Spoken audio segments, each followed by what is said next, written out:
நதியே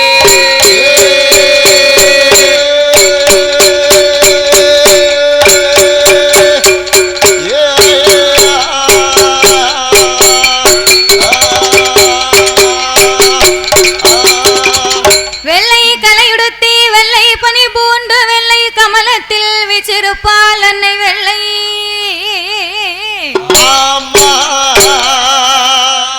வெள்ளை அரியாசனத்திலே அரசரோடு என்னை சரியாசனத்தில் வைத்த எந்தாயே அண்டர்கள் துயரம் தீராயோ திமா நகரில் வந்து பிறந்தோ